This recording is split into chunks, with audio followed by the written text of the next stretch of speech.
오늘 학교에서 하지도 않은 일 때문에 혼났어. 너무너무 억울해. 라고 얘기하는 겁니다. 엄마가 그 이야기를 듣고 너무 깜짝 놀란 거죠. 그래, 선생님이 어떤 뜻이 있어서 그랬겠지만 그래도 하지 않은 일 때문에 야단을 맞았다는 건 좀 너무하구나. 엄마가 좀 선생님하고 연락을 해서 무슨 얘기인지 좀 얘기 좀 해봐야겠다. 그런데 네가 하지 않았다는 게 뭐냐? 하고 엄마가 물어봤습니다. 딸은 담담하게 대답했습니다. 숙제요. 네, 웃어주셔서 감사합니다.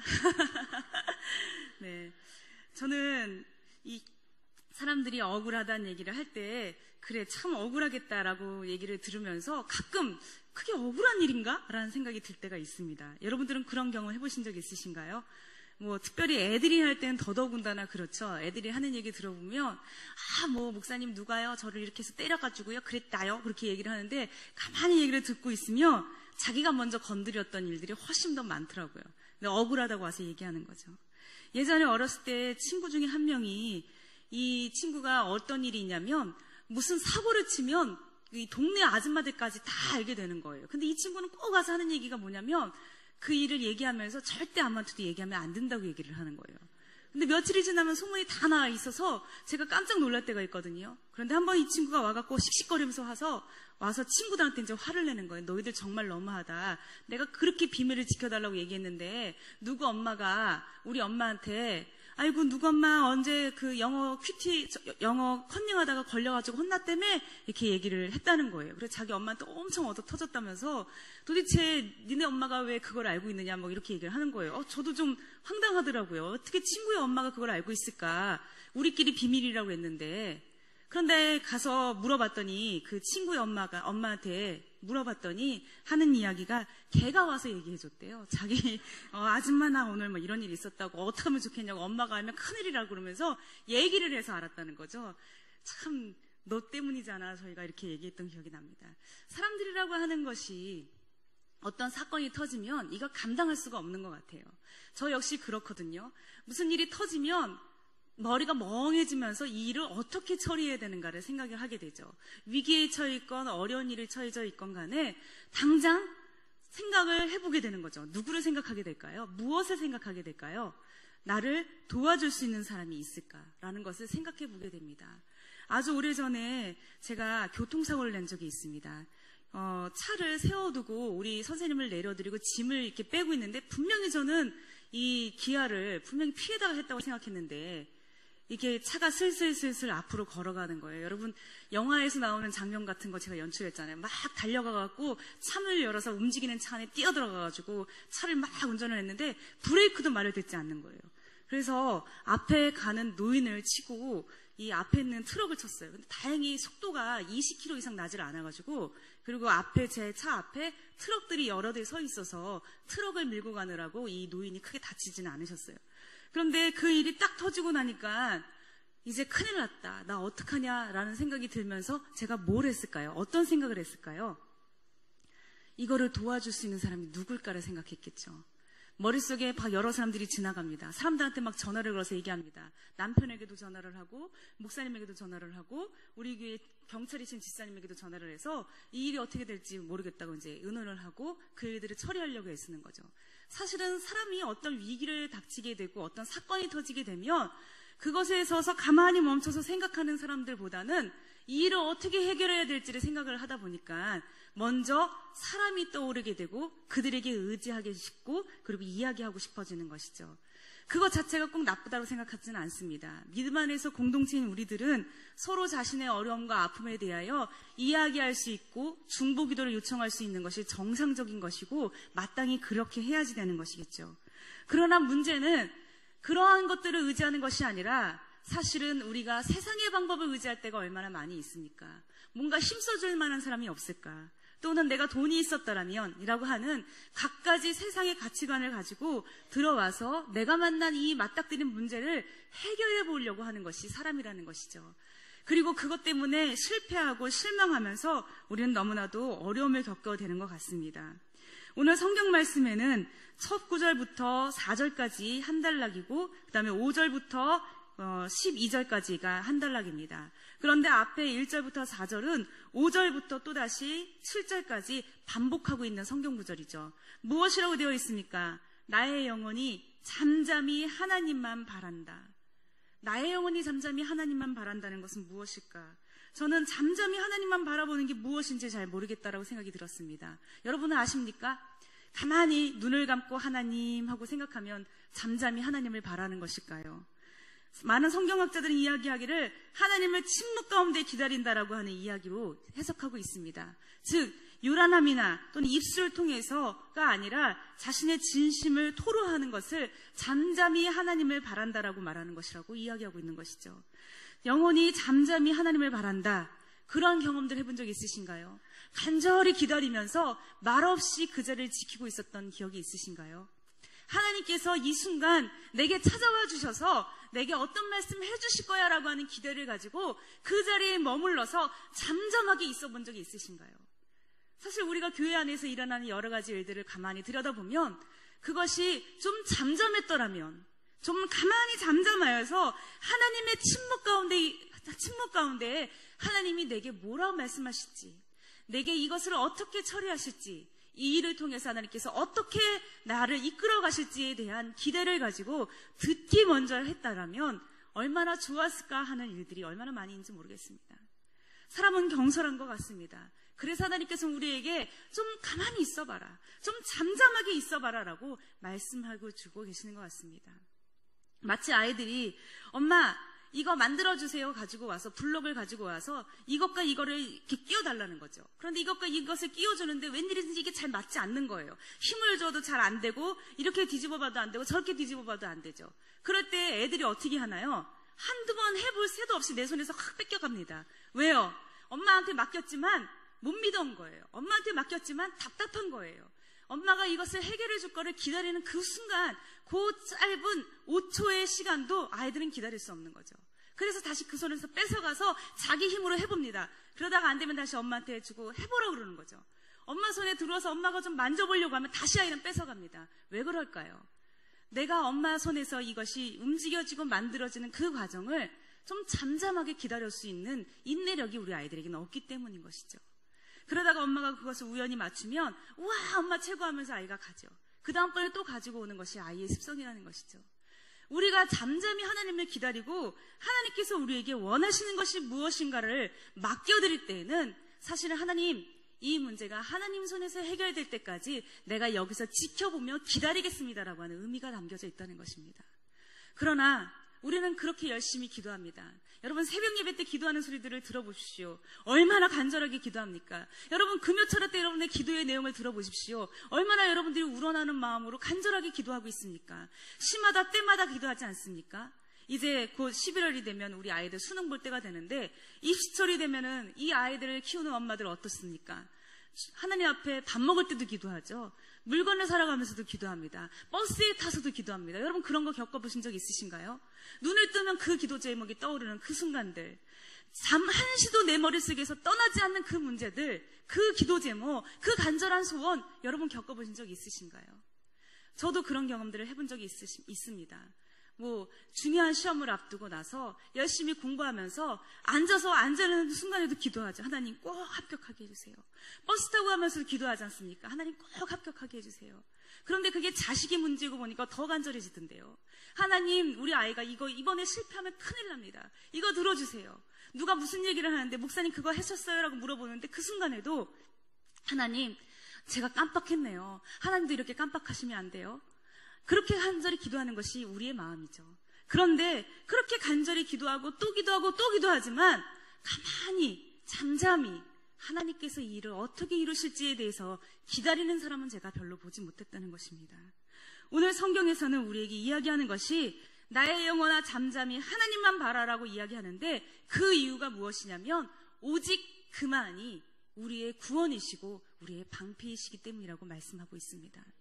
다른 것이 방패가 아니라, 다른 것이 구원이 아니라, 다른 것이 요새가 아니라 바로 오직 하나님만이 나의 방패이고 구원이고 요새이기 때문에 내가 흔들리지 않을 수 있는 근거가 됩니다라고 이 시편의 기자는 고백하고 있습니다. 다윗이 어떻게 이런 고백을 할 수 있었을까? 수많은 원수들에게 쫓기고 그리고 자신의 간절한 소원을 가지고 일평생을 살아왔던 그가 어떻게 이런 기도를 할 수 있었을까? 다윗처럼 억울해 본 적이 있으십니까? 다윗처럼 쫓겨본 적이 있으십니까? 다윗처럼 가진 모든 것을 다 잃어본 적이 있으십니까? 우리가 바닥을 쳤다라고 하는 것이 단순하게 물질을 잃어버린 정도가 아니라 다윗은 자신의 모든 권력을 다 한순간 잃어버렸고 하루아침에 부마에서 왕의 사위의 자리에서 거렁베리가 그리고 길거리를 누비고 다니는 비류의 우두머리가 되는 그런 시세로 전락하게 되었습니다. 자신이 한 일 때문도 아니고 자신이 어떤 잘못을 저지르거나 실수를 저질러서도 아니고 믿음이 부족해서도 아니고 오로지 하나님 사랑하는 그 한마디 한 마음으로 하나님 앞에 당당하게 섰던 다윗이었음에도 불구하고 그가 뜻하지 않은 이 고난의 길을 걸어가게 되었던 것이죠. 그런데 다윗의 고백은 그것이었습니다. 오직 그만이. 사울왕을 무찌를 수 있는 용맹한 우리의 군사들이 나의 다 튼튼한 반석이다라고 고백하는 것이 아니라 나에게 머리에 주신 나의 지략이 나의 튼튼한 요새라고 말하는 것이 아니라 나를 따르는 이 수많은 백성들이 나의 엄청난 구원이라고 말하는 것이 아니라 모든 것을 다 뒤로하고 오직 그만이 나의 구원이라고 다윗은 고백하고 있다는 것이죠. 이 성경 62편에는 오직이라고 하는 말이 6번 반복이 되고 있습니다. 엄청난 강조이죠. 오직, 오직, 오직. 이 오직을 6번이나 강조했다라고 하는 것은 다른 예외는 없다는 뜻입니다. 3절 말씀 한번 같이 읽어볼까요? 넘어지는 담과 흔들리는 울타리 같이 사람을 죽이려고 너희가 일제히 공격하기를 언제까지 하려느냐. 여기서의 이 넘어지는 담과 흔들리는 울타리라고 하는 것은 다윗을 공격하려고 하는 원수들을 부르는 말입니다. 다윗을 공격하는 이 원수들이 넘어지는 담 같고 흔들리는 울타리 같다라고 이야기하고 있죠. 넘어지는 담, 여러분 경사져서 기울기가 이렇게 기울어진 담 어떻게 될까요? 비가 오면 곧 와르르 무너질 수밖에 없죠. 흔들리는 울타리 어떻게 될까요? 바람이 불고 태풍이 불면 곧 숭두리째 무너질 수밖에 없죠. 원수가 집어삼킬 듯이 다윗을 향하여 맹렬한 공격을 펴붓지만 다윗이 오직 하나님만을 바라보고 있으니까 이 담이, 이 울타리가 결국은 패망의 길로 걸어가는 울타리와 담이라고 하는 것을 이 다윗은 고백할 수 있었던 것입니다. 그들이 높은 자리에서 다윗을 내려다보며 이야기합니다. 이제 너는 내 손에 달렸다. 너의 목숨은 나의 것이다. 너는 내가 얼마든지 쥐고 흔들 수 있는 자리야 라고 말을 한다는 것이죠.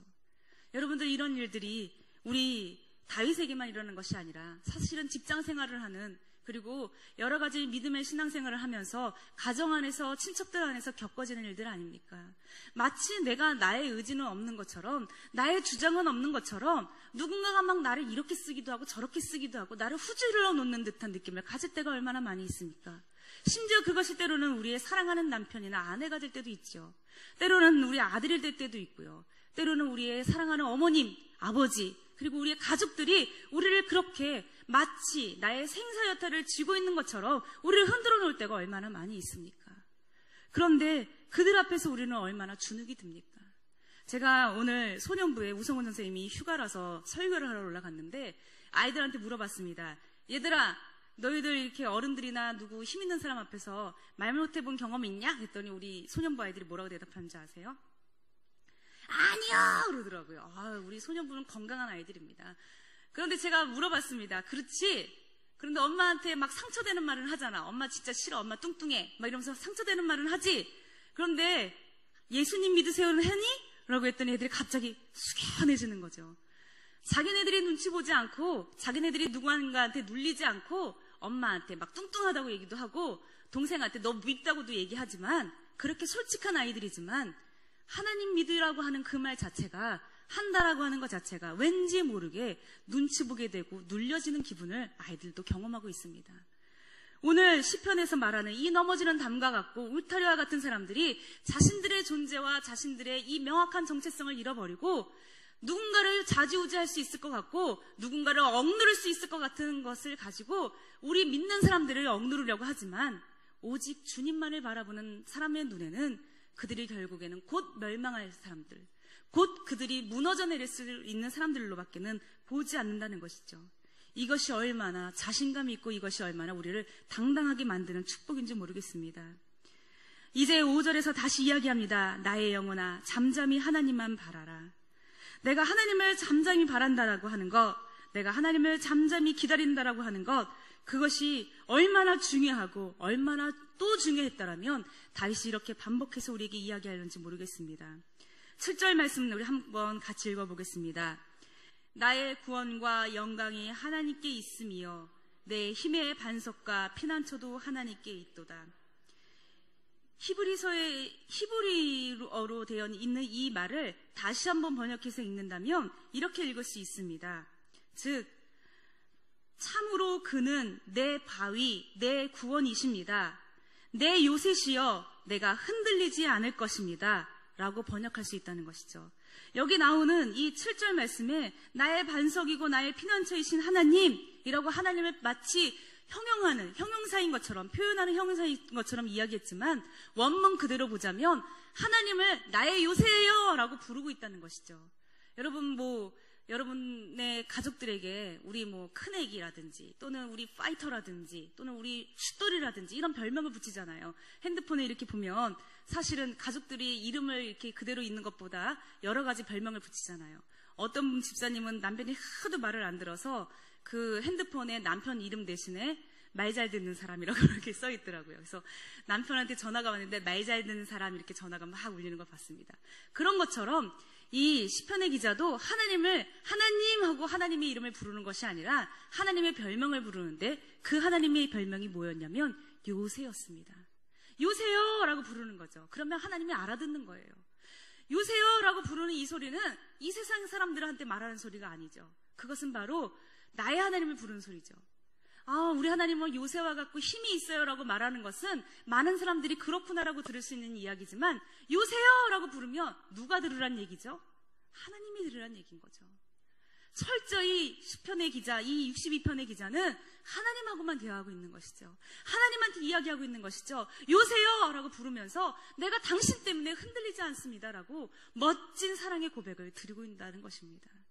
사랑하는 여러분, 하나님한테 이렇게 멋진 고백을 드려본 적이 있으십니까?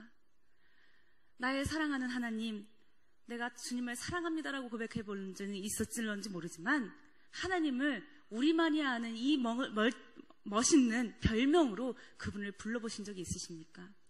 하나님을 이렇게 부른다라고 하는 것에는 엄청난 의미가 있습니다. 요새라고 하는 단어가 구약 성경에 약 17번 사용되었는데 3번 정도는 지형을 가리키는 말로 쓰였대요. 그래서 높은 산성, 높은 성벽 이런 높다라고 하는 뜻으로 썼고 나머지 14번은 다 누구를 가리키는 말로 썼냐면 하나님을 가리키는 말로 썼다는 것이죠. 그 하나님이 높은 요새라고 하는 뜻이 무엇일까요? 하나님은 높은 곳에 있다는 뜻이고 하나님은 피난처라고 하는 뜻이겠지만 더 중요한 것, 하나님은 사람이 결코 범접할 수 없는 존재이고 하나님은 헤아릴 수 없는 고귀한 분이시고 홀로 지극히 높으신 분이라고 하는 엄청난 찬양의 표현이 들어있습니다. 그리고 그 이름으로 부르는 것은 그분이 그렇게 해주실 것이라고 하는 기대를 포함하고 있다는 것이죠. 제가 우리 큰아들을 파이터라고 제 핸드폰에다가 기록해놨거든요.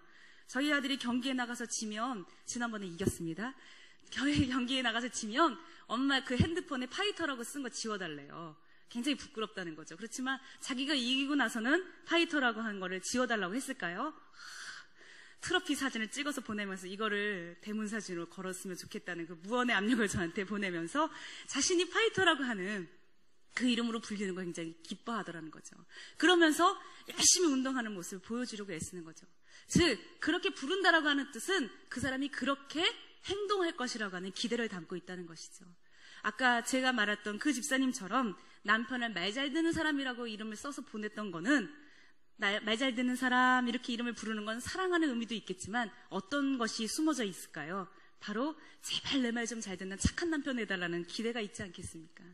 하나님을 요새라고 부르는 것은 하나님이 높고 높으신 분이시고 존귀한 분이시고 하나님은 최고십니다라고 하는 그러한 의미도 담겨 있지만 그 이름을 그렇게 부르는 곳에는 더 큰 의미가 담겨져 있는데 그것이 바로 무엇이냐면 하나님 당신이 나의 요새가 되어 주십시오라고 하는 간절한 기대가 담겨져 있다는 것이죠. 사랑하는 여러분, 하나님 안에서만이 안전할 수 있다라고 하는 온전한 믿음이 없이 우리가 어떻게 감히 하나님을 요새요라고 부를 수 있겠습니까? 하나님을 어떻게 감히 그의 별명을 붙여서 나의 구원자라고 부를 수 있겠습니까? 내가 그분을 구원자라고 믿지 않는다면 어떻게 내가 그분을 구원자라고 부를 수 있겠습니까? 그분을 내가 요새라고 믿지 않는다면 내가 어떻게 요새요라고 그분을 부를 수 있겠습니까? 아니, 우리는 입으로는 얼마든지 번지를 하게 나의 구원자, 나의 멋지신 하나님, 전능자 그렇게 부를 수 있을런지 모르지만 여전히 우리의 삶이 그분을 의지하지 않고 있고 여기저기 사람들에게 자신의 그런 해결되지 못한 것들을 쏟아놓으며 무엇인가 해결해 주기를 간절히 바라는 그 모습으로 살아가고 있다면 우리가 부르는 그 고백은 거짓된 고백일 수 있을 것입니다. 하나님은 우리에게 한 번, 두 번 말씀하시고 우리에게 그 모든 권능이 자신의 손에 있다라고 하는 것을 연거푸 이야기합니다. 그러나 세상의 사람들은 어떻게 하고 있습니까? 우리 8절 말씀과 9절 말씀 한번 읽어보도록 하겠습니다. 백성들아, 시시로 그의 앞에 마음을 토하라. 하나님은 우리의 피난처시로다. 아, 슬프도다. 사람은 입김이며 인생도 속임이시라니. 저울에 달면 그들은 입김보다 가벼우리로다. 네. 이 구절의 표현이 너무나도 멋지지 않습니까? 슬프다. 탄식이 있죠. 사람의 입김은 가볍다고 이야기하고 있습니다. 인생도 속임수고 저울에 달았더니 너무너무 한없이 가볍다라고 되어 있습니다. 유명한 밀란 쿤데라라고 하는 사람이 참을 수 없는 존재의 가벼움이라는 책을 썼습니다. 전쟁을 겪고 나서 피난을 떠나서 그곳에서 여러 가지 일상의 일들을 겪으면서 사람이 말하는 사랑이 무엇인지, 함께 살아간다라고 하는 것이 얼마나 참을 수 없이 허탄하고 허전하고 그리고 가벼운지에 대한 것을 낱낱하게 기록해왔던 그런 소설 중에 하나이죠. 사람은 정말로 참을 수 없이 가벼운 존재인 것 같습니다. 얼마나 가벼우면 우리의 입김 하나조차도 너무나도 가볍다라고 되어 있습니다. 그 가벼운 우리 인생이 그렇게 가벼운 입김을 내어뿜는 우리 그런 사람들에게 우리는 우리의 문제를 맡길 수 있겠습니까? 우리는 우리의 아픔과 어려움을 그들이 해결해 줄 거라고 의지한다라고 하는 것 자체가 얼마나 어리석은 것인지 누구보다도 다윗은 잘 알았던 것 같습니다. 그리고 10절에는 이렇게 이야기하죠. 10절 말씀 같이 읽겠습니다. 포악을 의지하지 말며 탈취한 것으로 허망하여지지 말며 재물이 늘어도 거기에 마음을 두지 말지어다. 참으로 지킬 수 없는 말씀만 하시는 하나님이시지 않습니까? 우리가 포악을 의지하지 않고 탈취한 것으로 기뻐하고 재물이 늘어나는 것을 마음에 두지 않는 사람이 있을까요? 저는 여러분들이 정직한 분들이라고 믿습니다. 그러나 사람은 언제든지 악해질 수 있더라고요. 미국에서 시행했던 엄청난 실험을 이야기하지 않을지라도 최근에 일어난 그 인분 교수 사건 여러분들 기억하십니까? 자기의 제자에게 일을 시키면서 말을 듣지 않는다는 이유로 사람의 인분을, 똥을 먹였던 교수가 있었습니다. 엄청나게 멋있고 그리고 세상에서 바라보기에 존경스러운 자리에 있었음에도 불구하고 자기가 운영하는 사업지에서 일하는 자기의 제자가 자기 뜻대로 움직이지 않는다고 그 제자에게 똥을 먹였던 교수죠. 그런데 그 교수만 문제가 아니라 사실은 그 사무실에 함께 있었던 다른 직원들도 문제였습니다. 대부분 다 석사, 박사 과정을 갖췄던 사람들이고 대부분 다 학식과 재능과 그리고 물질이 있었던 사람들입니다. 그런데 그들이 이것이 부당하다라고 말하는 사람이 한 명도 없었다는 것이죠. 자신의 제자를 컴퓨터 앞에다가 앉혀놓고 감시 카메라를 설치해놓고 몇 시간 동안 꼼짝도 못하게 하고 화장실도 가지 못하게 하는 인권 유린의 시간이 엄청나게 많아 있음에도 불구하고 그 자리에 함께 서서 오히려 이 힘없는 사람을 공격하는 것, 이것이 얼마나 사람의 끔찍한 모습인지를 전 잘 알고 있습니다. 저는 그 기사를 읽으면서 사람들이 막 댓글을 여러 가지 써놨는데 저는 솔직히 말해서 내가 만약 그러한 상황 가운데 있다면 나는 교수님에게 잘 보이기 위해서 이것을 침묵하는 그런 악한 사람일 거라고 하는 제 자신에 대한 평가를 저는 철저하게 내리고 있습니다. 여러분은 안 그러실 것 같습니까? 우리 중에 왕따가 일어나고 있는 한 사실은 우리 모두가 다 그런 사람들이라는 것이죠. 포악을 의지하지 않는다. 하지만 우리는 포악한 사람들이고 우리는 포악함이 주는 힘의 그 능력을 믿고 있는 사람들입니다. 우리는 하나님의 선하심을 의지하고 하나님께서 우리에게 언젠가 이 선한 열매를 맺게 하실 것이라고 입술로는 고백하실런지 모르지만 우리의 삶 가운데 이미 많은 사람들을 따돌리고 많은 사람들을 아프게 하고 그들을 버리고 그리고 그들이 억울한 일을 당할 때 눈 감아 버림으로써 이미 우리는 포악을 의지하고 있다라고 하는 것을 철저하게 드러내고 있는 것이죠. 사람은 이러한 것들로 마음을 채우는 사람들입니다. 통장에 늘어나는 재산으로 마음을 채우는 사람들입니다. 내 집에 내 주머니에 돈이 늘어나면서 내 가족이 고통을 당하는 것에는 관심도 기울이지 않는 것이 사람의 어리석음인 것이죠. 하나님께서 우리에게 주시는 것은 그러한 물질을 의지하라고 하는 것이 아니었습니다. 제가 전에도 얘기했던 것 같습니다. 제가 아는 어렸을 때, 우리 큰아이가 아주 어렸을 때의 일인데요. 한 동네에 같은 유치원을 보내는 엄마들이 있었습니다. 다 4살짜리 아이들을 키우는 엄마들이었습니다. 그런데 그 중에 한 엄마가 시부모님 모시는 문제로 가족들 간에 분쟁이 생긴 것입니다. 자기네가 둘째 아들인데 이 큰아주버님이 암에 걸리게 돼서 제주도로 이렇게 요양을 떠났으면 하는 바람이 있었던 것이죠. 그러니까 큰아주버님 댁에 아버님은 홀을 시아버지를 모시고 살았는데 우리가 아주버님이 이렇게 암에 걸렸으니까, 형님이 암에 걸렸으니까 이렇게 좀 요양을 떠나고 싶다. 한 2년만 아버님을 동선회가 모셨으면 좋겠다. 좀 모실 법도 하지 않나요? 근데 이게 난리가 난 거예요. 못하겠다. 울고불고 난리가 났고 한 달에 얼마를 지원을 해줄 거냐. 뭐 이런 얘기들이 막 오고 가는 거를 보면서 저도 모르게 입 바른 소리를 하고 말았습니다. 우리도 언젠가 늙어지고 나이가 들어서 아버지 어머니가 될 텐데 그런 거 생각하면 이렇게 하는 말들이 참 서글프게 들린다. 그랬더니 그분이 저에게 뭐라고 얘기하신 줄 아세요? 뭐라고 얘기한 줄 아세요? 그래서 돈이 있어야 돼요. 저는 그 소리를 듣고 굉장히 충격을 받았습니다. 거기에 있는 모든 엄마들이 고개를 끄덕였습니다. 그래서 돈이 있어야 돼요. 그래서 돈이 있으면 외롭지 않다는 얘기겠죠.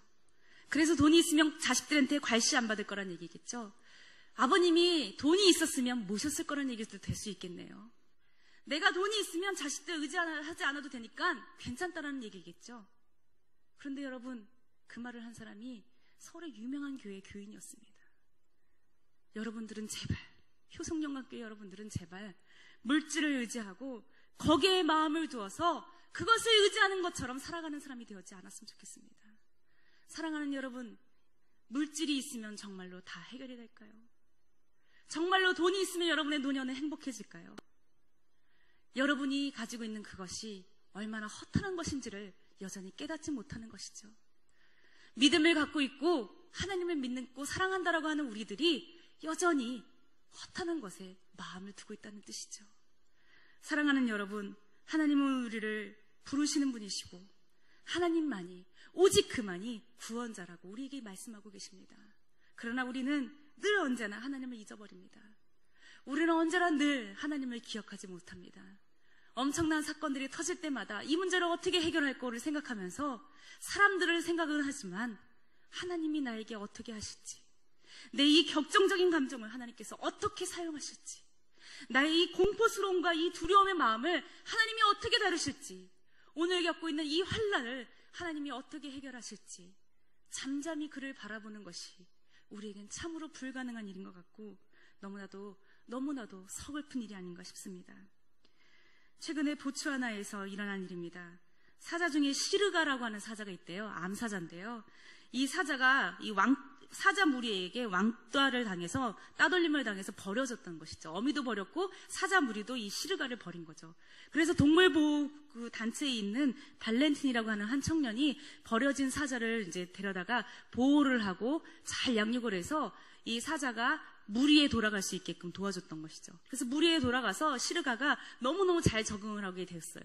한참이 흐른 후에 발렌틴이 이 시르가가 있는 이 초원에 갔는데 시르가가 이 발렌틴을 보고 달려와서 사자가 벌떡 일어나서 그 발렌틴을 끌어안는 장면이 이 인터넷에 사진으로 찍혀서 방영이 된 적이 있습니다. 그리고 자기 얼굴을 이 발렌틴에게 막 부비는 거죠. 마치 강아지나 집에서 키우는 고양이가 주인한테 막 얼굴을 부비듯이 엄청나게 큰 덩치의 사자가 달려와서 이 사람을 끌어안고 뺨을 부비는 겁니다. 여러분, 동물도, 시간이 지나면 잊을 법한 이 동물도 자기를 구원해줬던 사람을 기억하는데, 일평생 여러분의 삶 가운데에서 구원을 베푸셨던 그 하나님을 우리가 기억하지 못해서야 되겠습니까? 사자도 자신을 구원해 준 사람에게 뺨을 부비며 내가 당신을 기억하고 있다라고 표현하고 있는데, 지금까지 오늘 이 시간까지 이 자리를 인도하신 그 하나님을 의지하지 못한다라고 하는 것이 과연 가능한 일일까요? 하나님은 우리에게 말씀하십니다. 얘들아, 허탄한 인생을 따르는 것이 아니라 너의 구원이고 너의 요새이고 너의 방패인 나를 잠잠히 기다리면 어떻겠니? 오직 그만이 우리가 기다릴 뿐이라고 고백하는 이 시간 되기를 주님의 이름으로 축복드립니다. 함께 기도하시겠습니다. 사랑의 하나님, 참으로 잠잠히 오직 하나님만 바라는 것이 이렇게 살면 살수록 어려운 일인지 모르겠습니다. 언제나 권력이 우선인 것 같고, 언제나 물질이 우리의 문제를 해결해 줄 것 같고, 언제나 다정한 우리의 사람들이 이 외로움을 해결해 줄 것 같지만 그들이 아니라 오직 주님만임을 이 시간 고백합니다. 하나님, 이제는 잊지 않게 하여 주시옵시고, 이제는 흔들리지 않게 하여 주시옵시고, 오직 주님만을 바라는 저희들의 삶이 되도록 축복하여 주시옵소서. 예수님의 이름으로 기도드립니다. 아멘.